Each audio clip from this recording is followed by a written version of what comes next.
la idea de los mapuches de quedarse con terrenos del ejército, que abrió una enorme polémica el año pasado y sobre la cual hablamos hasta el hartazgo aquí y en todos los lugares. Una decisión muy importante, judicial, de una esfera importante de la justicia, que en un ratito, insisto, les va a contar Lourdes de qué se trata.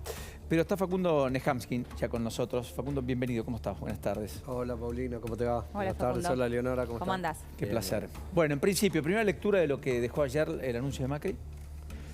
Bueno, a ver, pensémoslo. En principio, para la fuerza de la cual Mauricio Macri ha sido el principal referente en los últimos años, incluso el fundador del PRO o el creador de esa fuerza que es el PRO, y después, digamos, la principal figura o el líder de Juntos por el Cambio. Uno podría decir, primero el desafío que se le presenta a Juntos por el Cambio ahora, ¿no? Cuando se va el líder, viene el problema de la institucionalización, ¿no? Es un desafío. Es decir, ya desaparece la figura, ¿no? No voy a utilizar la palabra mesiánica porque no es esa, pero digamos, cuando hay un liderazgo único, claro, que no admite discusiones, es una cosa.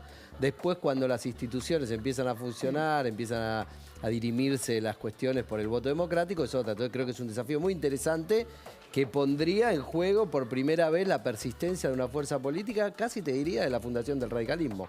Es decir, del peronismo. Si primero el radicalismo, después el peronismo, este sería el tercer espacio que aparece en un proceso de institucionalización política democrática. Así que creo que les ha dejado, digamos, a los principales referentes de ese espacio político un desafío que, bueno, digamos, vamos a ver si todos están a la altura de la circunstancia. Después, me parece que, digamos, desaparece el segundo polo de lo que ha sido el conflicto o la principal tensión que ha atravesado la política argentina en los últimos 10, 15 años. La política argentina ha estado atravesada por la antinomia kirchnerismo-antikirchnerismo. Sí.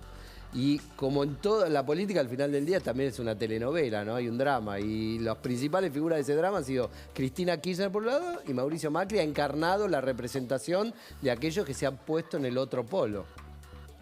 En mi opinión, Cristina Kirchner está en retirada, el kirchnerismo está muy debilitado, ya no ocupa el lugar de la centralidad de la política que tuvo en las primeras 2 décadas de este siglo. Además, ella propiamente ha anunciado que no va a participar de la contienda electoral. Y yo creo que la ciudadanía también está cansada de esa antinomia porque hay una razón muy sencilla.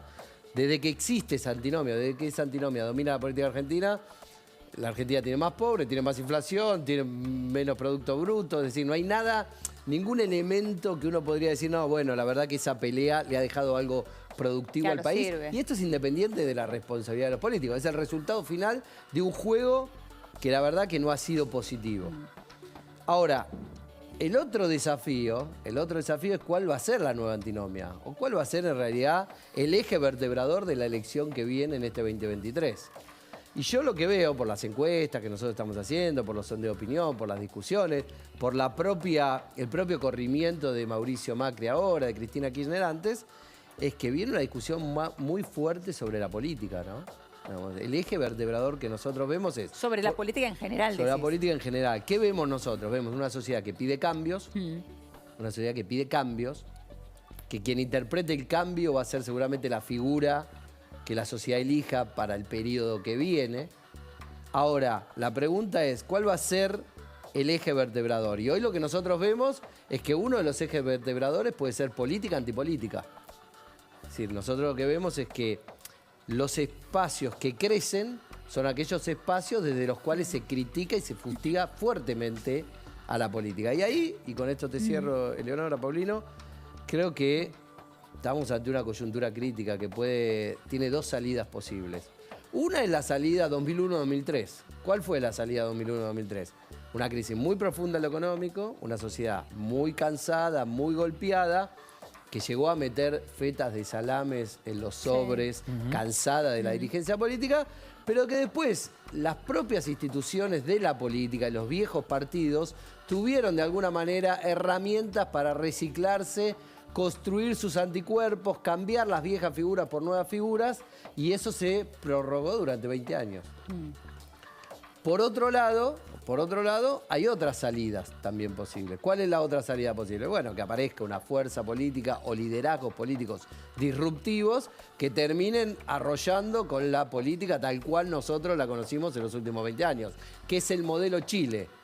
Chile nosotros todos veíamos, era el país modelo de América Sí. Latina, de Sudamérica, no solo por lo económico, sino también por su sistema político estable, que parecía un sistema político europeo.